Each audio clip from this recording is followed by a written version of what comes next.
The cheers that followed were deafening, the crowd's energy palpable. Maya knew this was just one step, but it was a big one. The rally had sparked something in the community, a fire that couldn't be extinguished. It was clear now that they were not just pushing for a policy change. They were demanding it. The rally was a turning point. It felt like the collective voice of the community had finally been heard. As the crowd dispersed, the energy remained. Maya, standing with Judge Harrison near the stage, felt a rush of hope and determination. They had made an undeniable impact, and they both knew that the tide was beginning to turn. The media coverage of the protest was widespread, with interviews from people who had participated, emphasizing the very real struggles they faced under the weight of fines. News outlets shared heartbreaking stories, and social media was abuzz with support for the reform. It was clear that the people were rallying behind Maya's cause. The next day, the mayor's office called. It was an unexpected development. Mayor Adams, who had been cautious about the proposal up until now, was requesting a private meeting with Maya and Judge Harrison to discuss the next steps. This was the opportunity they had been waiting for. When they met with the mayor, it was in a large, sunlit conference room, far from the tense meetings of City Hall. Maya could feel a shift in the air. Mayor Adams, typically guarded and reserved, seemed to be listening more intently now. She looked at the research they had presented, the stories they had gathered, and the undeniable public outcry. The evidence was in front of her, and there was no ignoring it anymore. "I've been hearing from people all day," Mayor Adams began, her voice unusually soft. "I've had constituents call, email, and even visit my office. People want change. They want fairness. They want to see a system that doesn't punish them for being poor." Maya sat forward, encouraged by the mayor's words. "We've been telling you the truth. This system isn't working for most people. Fines should not be a tool that drives people into deeper poverty. They should be part of a larger effort to help people get back on their feet." The mayor nodded, glancing at Judge Harrison. "I'm starting to see that. I've had a lot of time to think about it, and I've seen the momentum you've created. But we still have a lot of work to do. This is a big shift for the city, and there will be resistance." "I know," Maya responded, "but this is the right thing to do. People are asking for fairness, for compassion. If we don't act now, we'll be failing the very people we're supposed to serve." The conversation shifted toward specifics. How could they implement the proposed changes? What was the best way to scale back the use of fines without causing financial strain on the city?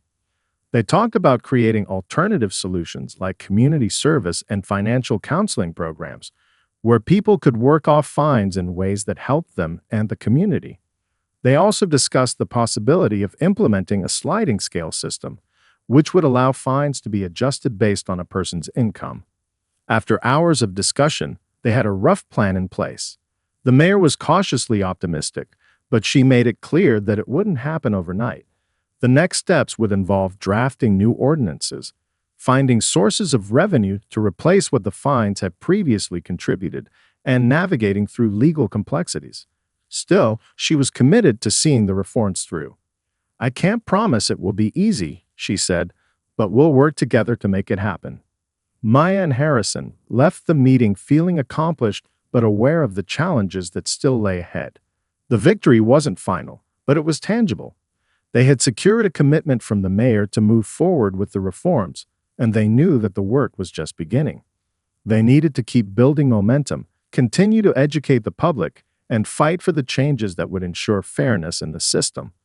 In the weeks that followed, the proposal was debated, adjusted, and ultimately passed by the city council.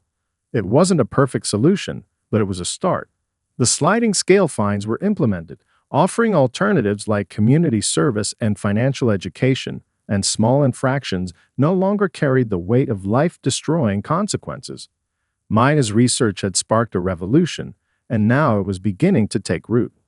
As Maya stood outside City Hall the day the reforms were officially announced, she couldn't help but reflect on how far they had come. It had started with a simple injustice, an unfair fine that had been imposed on her. But now it had grown into something bigger, a movement for change, for justice, for equity. Maya left the conference that day with a mixture of disbelief and cautious optimism. She hadn't expected to have a meaningful conversation with Judge Harrison, let alone one where he seemed genuinely open to her ideas. As the days passed, she couldn't stop thinking about their conversation. It was one thing to challenge a system from the outside with data and research, but having someone like Harrison, a judge no less, express interest in what she had to say felt like a significant breakthrough. Still, she remained skeptical.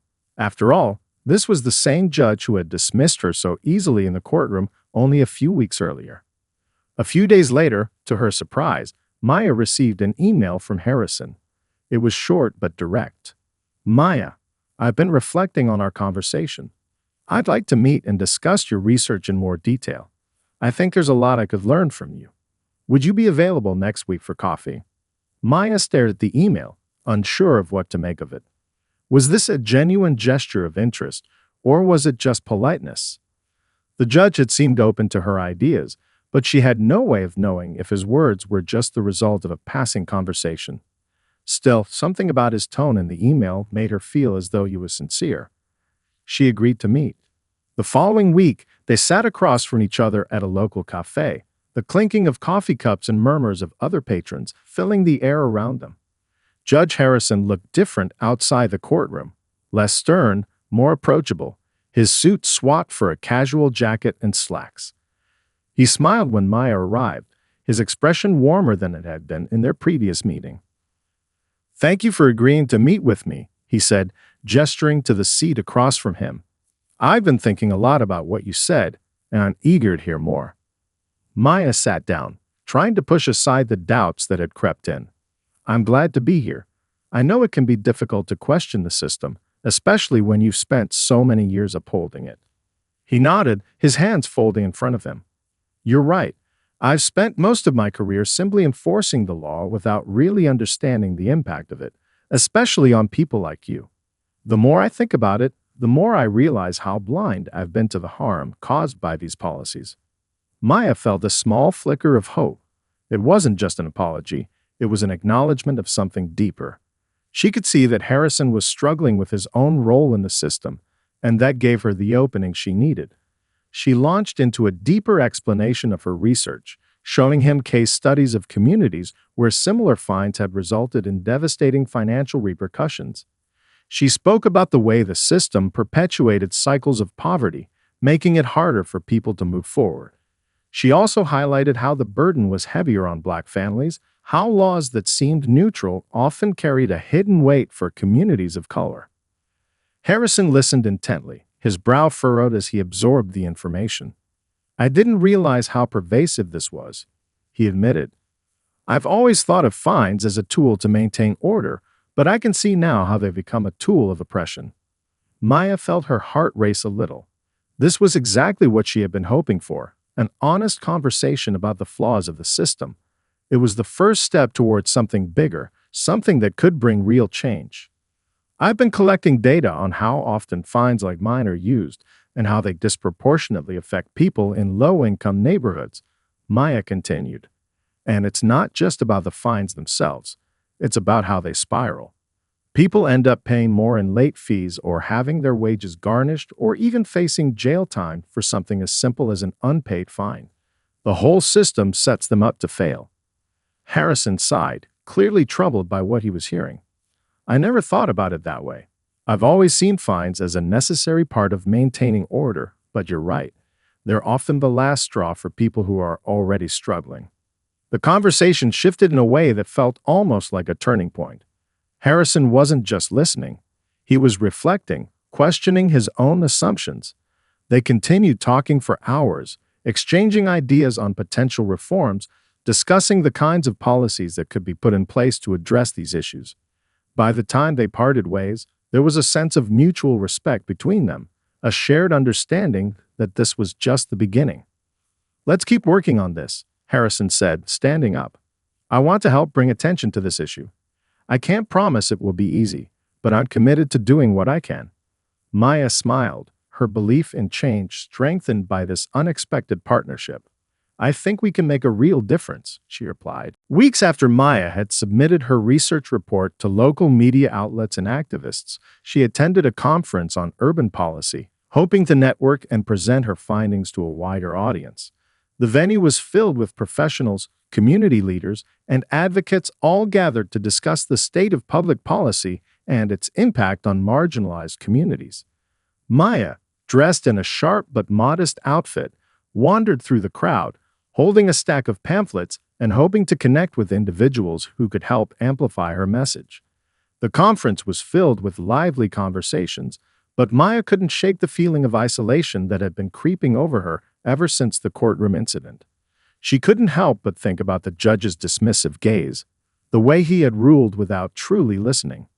She knew it wasn't just about that single fine, it was about a larger pattern, a pattern that left people like her unheard and unseen. As Maya moved between tables, her eyes caught a familiar figure across the room. Judge William Harrison, Her heart skipped a beat. It couldn't be, could it? The same man who had fined her just a few weeks ago was standing at a panel on judicial reform. Maya stood frozen, caught between confronting him or walking away. The temptation to confront him about the fine was strong, but she knew this could be an opportunity for something bigger than a personal grievance. She had an idea, one that might change everything. Gathering her courage, Maya made her way toward him. Judge Harrison, who had been speaking with a small group of attendees, noticed her approach. His expression shifted slightly, a flicker of recognition crossing his face. Maya took a deep breath and extended her hand. "Judge Harrison," she said, "I'm Maya Jenkins. We met a few weeks ago at the courthouse." His face lit up with surprise, though he didn't immediately place her. "I guess, of course. I remember now. The trash violation case, right?" Maya nodded, trying to keep her voice steady. "Yes, that's right. I just wanted to introduce myself again. I've been doing some research into the very kinds of policies that led to my fine, and I thought you might be interested in it." Judge Harrison's eyebrows raised, a flicker of genuine curiosity in his eyes. "Your research?" he repeated, glancing at the pamphlets in her hand. "What's your focus?" Maya took a breath and launched into her research on the disproportionate impact of fines and penalties on low-income communities and people of color.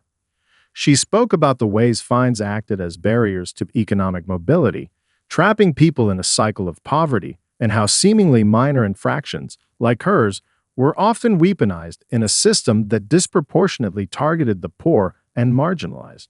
Her words came quickly, the passion in her voice clear.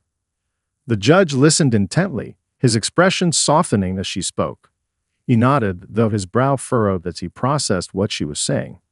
"I never thought about it like that," he admitted after a pause. "I've always been so focused on the law, on enforcing it. But what you're saying makes a lot of sense." Maya could feel the tension in the air, but she pushed forward. "This isn't just about me, Judge Harrison. It's about a systemic issue. The fine I received is just a small part of a much larger problem, one that affects thousands of people in this town and beyond." The judge's face was a mixture of disbelief and intrigue. He seemed to be processing everything in real time, and for a moment, there was silence between them. Then, in a surprising turn, he spoke again. "You know, I've spent most of my career in the courtroom, but I've never really questioned the system. I've always thought that enforcing the law was my job, that the law was simply black and white. But you've given me a lot to think about, Maya." Maya didn't know how to respond. It was strange to hear him speak so openly, and part of her wondered if it was just politeness, but another part of her hoped there was genuine curiosity behind his words. The conversation was awkward, but it was a start. "Maybe we could talk more about this sometime," Judge Harrison suggested, his tone softer now. "I'd like to hear more about your work and how we can make sure policies like these are more fair and just." Maya hesitated but then nodded, a small but significant spark of hope igniting within her. This could be the beginning of something, not just an opportunity to change the way fines were issued in her town, but perhaps a chance to influence the very system she had once felt powerless against. "I'd like that," she said, her voice steady. "Let's keep in touch." And with that, an unexpected connection had been made. one that Maya couldn't have foreseen when she had first walked into that courtroom. Maya walked out of the courthouse, her mind swirling with thoughts of the fine and what it represented. She could feel the weight of the entire situation pressing down on her chest, but she refused to let it crush her. The fine wasn't just an inconvenience, it was a symbol of everything that was wrong with the system, a system that she had spent years studying.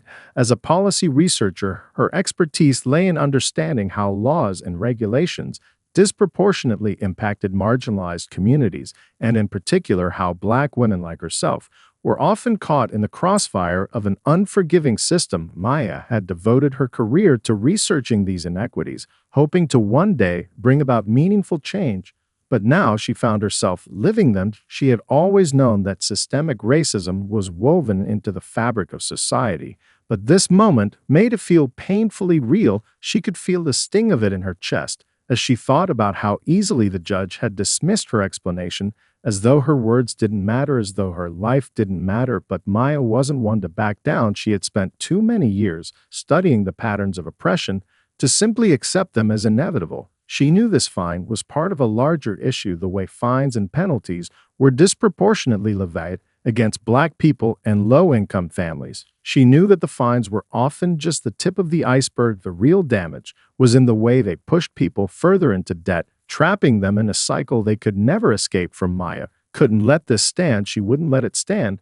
But she knew she needed more than just anger to fight back. She needed facts and data that could expose the true cost of such policies to people like her, to families who were already struggling just to make ends meet. She spent the next few days buried in research, pulling up case studies and statistics, and reading through policy papers. She gathered data on how often fines were issued in neighborhoods like hers, how the fines disproportionately affected Black communities, and how often they led to long-term financial hardship. She knew she had to present this evidence in a way that was irrefutable, that would show how these seemingly small fines were part of a much larger issue. Maya also began to look into local policies on waste management and fines. She found that the fines for minor infractions, like improperly disposing of trash, were common, but they didn't take into account the unique circumstances of low-income residents who didn't have access to regular waste collection or who couldn't afford to pay the fines in the first place. She knew this was more than just a problem in her town. This was a national issue, one that affected millions of people across the country. But Maya also knew that her work could be the catalyst for change. If she could just get the right people to listen. She wrote a comprehensive report detailing her findings and the broader implications of such policies. She sent it out to local media outlets and activists, hoping to get the conversation started. Maya's research wasn't just a collection of numbers and charts. It was a reflection of the lived experiences of people who were fighting to survive in a system that didn't care about them. She knew that this report could be the spark that would ignite a movement for change. In the small-town courtroom, the air was thick with anticipation as Maya Jenkins sat in the defendant's chair, her palms slightly sweaty, as she glanced at the judge who was now preparing to deliver his verdict. Maya's mind raced as she thought about the fine she had been issued for a minor violation, a trash bin left on the curb too long. Her thoughts went to how insignificant this issue seemed in comparison to the struggles she had been facing, the struggles that people in her community faced every day. But there she was about to pay a price for a simple mistake. She had tried to explain the misunderstanding in front of the judge, but it seemed her words had fallen on deaf ears. She had tried to convey that the trash bin had simply been misplaced in the chaos of her work schedule the day before the citation had been issued, but the judge had already made up his mind, his expression never wavering, his focus entirely on the law. Maya felt her frustration building up as she stood there in that cold, sterile room in front of him. She couldn't help but wonder if it was something more than just a simple mistake. Was it the color of her skin that made the judge so quick to impose such a fine? Was it because she didn't fit the profile of a well-dressed, affluent citizen walking in and out of that courtroom with a smile on their face? She had seen the pattern before, and it was hard to shake the feeling that this wasn't about trash. It was about something deeper, something insidious that lurked under the surface of everyday life. Maya had spent years studying social justice and public policy. As a researcher, she had pored over countless studies on racial inequality in the judicial system, The unfair burden placed on people of color and lower income families who faced fines that were more than just an inconvenience, they were traps designed to keep them in a cycle of poverty and despair. Maya had written papers and given presentations about how the law was often blind to the complexities of the lives of those it impacted, the way people like her and her neighbors were caught in a web they couldn't escape from. And now here she was, the living embodiment of the very system she had been studying. The fine wasn't just a small inconvenience, it was a symbol of everything she had been fighting against. Her heart sank as the judge spoke, his voice cold and impersonal, as he announced the fine and the date it was to be paid by. She tried to hide the disbelief and frustration from her face, but inside she was seething. It wasn't just about the money, it was about being seen as lesser than others.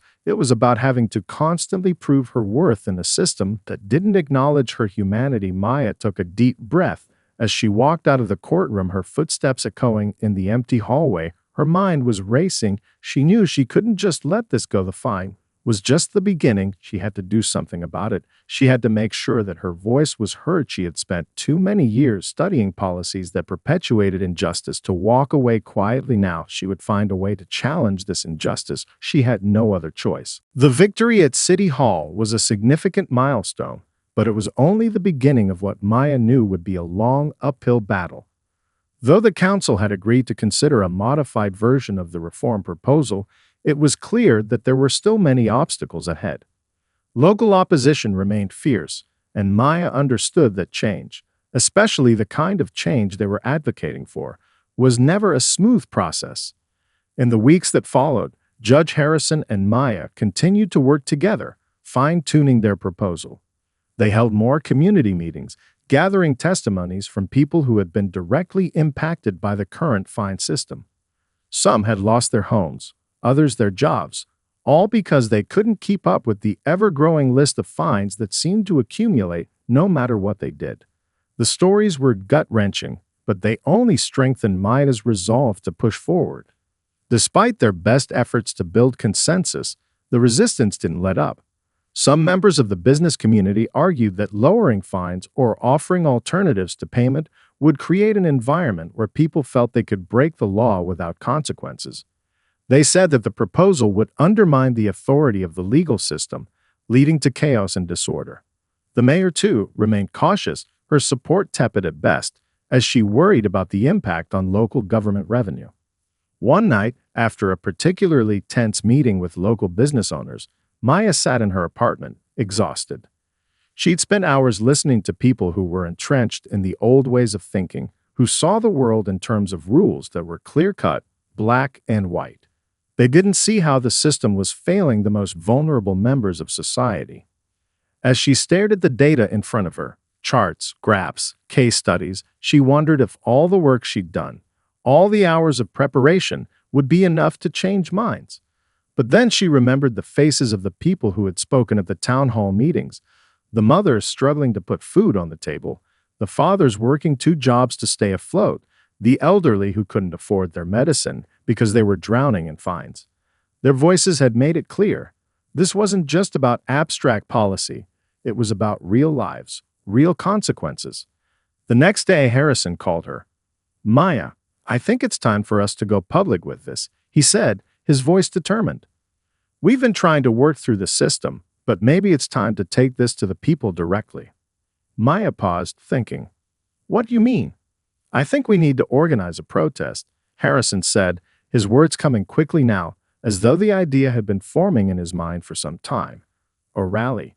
We need to show the council and the mayor that people are serious about this, that we won't back down just because the system doesn't want to change." Maya's first instinct was to resist, a protest. It felt like a drastic step, and she wasn't sure if it would alienate the very people they needed to persuade. But as Harrison spoke, she began to see the logic behind it. The media coverage, the momentum, the faces of the people who would stand beside them. All of that could force the issue into the spotlight in a way that nothing else could. "You're right," Maya finally said, her voice steady. "It's time to turn up the pressure." Over the next few days, they worked quickly to organize the rally. Maya reached out to community leaders, activists, and local organizations that had supported the cause from the beginning. Harrison, despite his usual reserved demeanor, threw himself into the effort with passion. They coordinated with local media, arranging interviews and press coverage to ensure the event would get the attention it deserved. When the day of the rally arrived, Maya stood in front of a crowd that stretched for blocks, a sea of people holding signs that read "Justice for All," and the fines, and no more poverty penalties. The energy was electric, and the presence of so many people, united in their message, filled Maya with a sense of purpose she hadn't felt before. As Maya took the stage to speak, she could see the familiar faces from the town halls, people who had struggled, people who had been silenced for so long.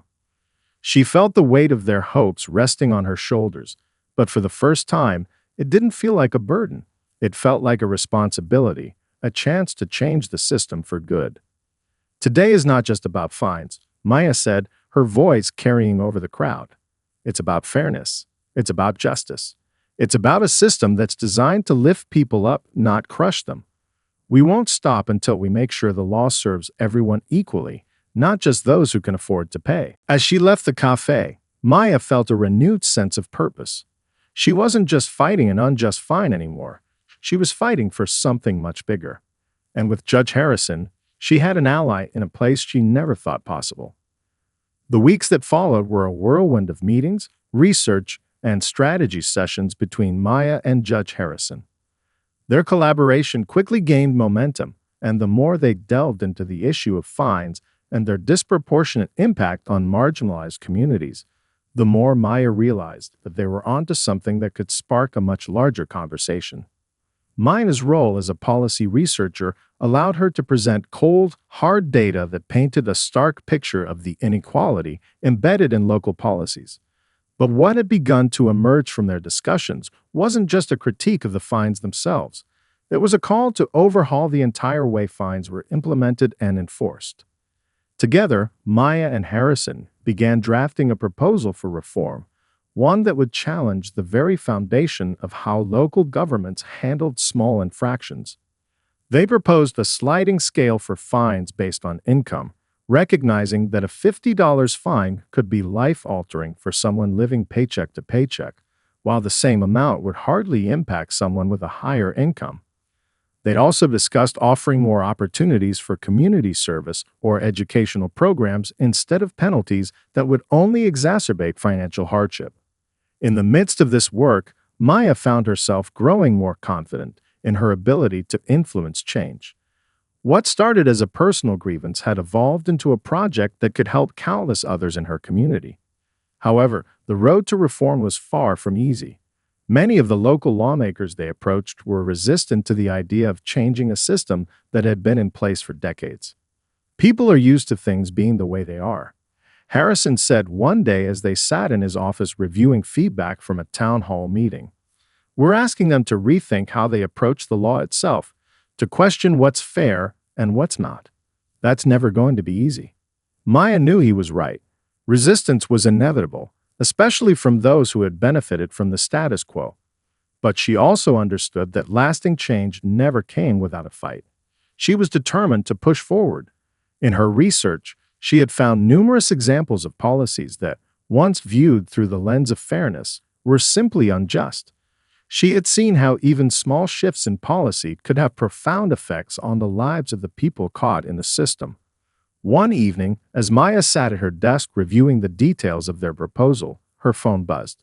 It was an email from a local news outlet requesting an interview. The reporter had heard about the work Maya and Harrison were doing and wanted to learn more. This was the break she had been waiting for. The media had the power to amplify their message, to make their cause a focal point in the community. The interview was scheduled for the next day. Maya felt a mix of nerves and excitement as she prepared. She had spent years in the shadows of policy research, but now she was stepping into the light. As the interview began, she spoke passionately about the work they were doing, explaining how fines disproportionately affected Black and low-income communities. She laid out the specifics of their proposed reforms, highlighting how they would reduce the financial strain on vulnerable populations. After the interview aired, The response was overwhelming. The phone calls and emails flooded in. Supporters from every corner of the city reached out, praising Maya and Harrison for tackling a problem that had long been ignored. But the backlash was swift too. Critics accused them of undermining the law, of offering too much leniency to those who had broken the rules. Maya knew that reforming such a deeply entrenched system wouldn't be easy, but the public debate was exactly what they needed to start pushing their proposal forward. As the days passed, Maya found herself thinking more and more about the impact their work could have, not just in her town, but across the country. If they could change the way fines were implemented here, maybe they could inspire other cities to follow suit. She had begun with a single fine, a minor infraction, but now she was fighting for something far greater. The system wasn't just unfair, it was harmful. And together with Judge Harrison, Maya was determined to prove that change was possible, no matter how long it took. The weeks after the interview were a whirlwind of activity. Maya's proposal began to gain traction in unexpected ways. As local news outlets covered the growing movement, community groups reached out to offer their support, rallying behind the idea of reforming the way fines were implemented.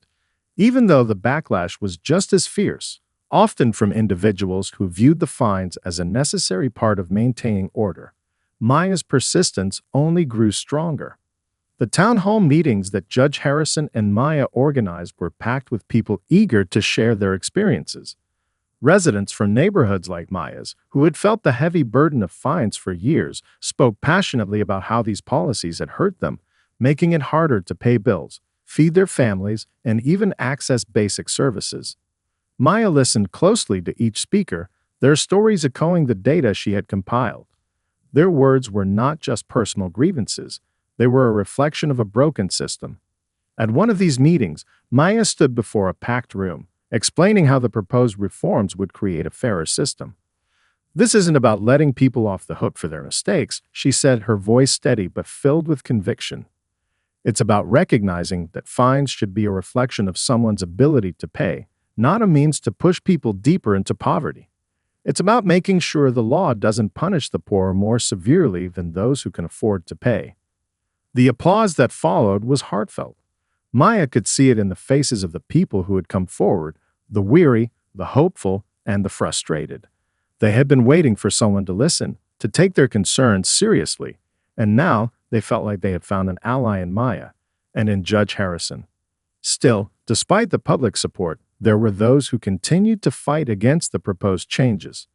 Some local officials were reluctant to back the reforms, fearing that reducing fines would lead to more violations and a lack of accountability. Others argued that the financial model behind fines was a necessary revenue source for the town, a lifeline to fund public services like police and waste management. One afternoon, a particularly heated meeting was called at City Hall. Maya sat with Judge Harrison in the back of the room, their faces set with determination. The mayor and several council members were present, their arms crossed as they listened to the arguments. When it was Maya's turn to speak, she stood before the council and addressed them directly. "We're not asking for a free pass," she began, looking each of the council members in the eye. "We're asking for fairness. What we've been doing is not working. People can't pay fines when they're already struggling to survive.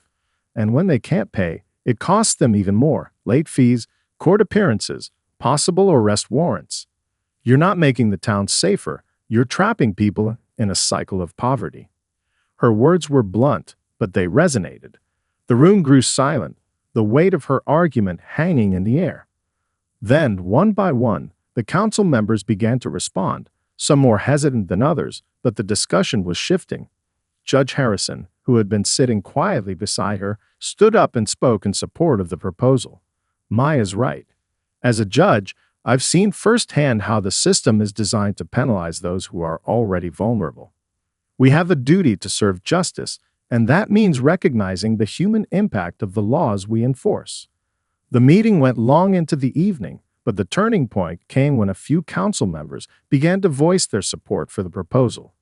They agreed to work with Maya and Harrison on a modified version of the reform, one that would address the need for a revenue source while still offering a more equitable approach to fines. That night, as Maya walked out of City Hall, she felt an overwhelming sense of relief. The tide was turning. There was still a long road ahead, but the momentum was shifting. Maya knew the fight was far from over, but for the first time, she could see a path forward, a path where fairness could finally become a part of the legal system, where people like her community, could live without fear of being crushed under the weight of unfair fines. Maya smiled to herself, the spark of hope now fully ignited. Judge Harrison stood beside her, a look of pride in his eyes. "You did it, Maya," he said. "You made it happen."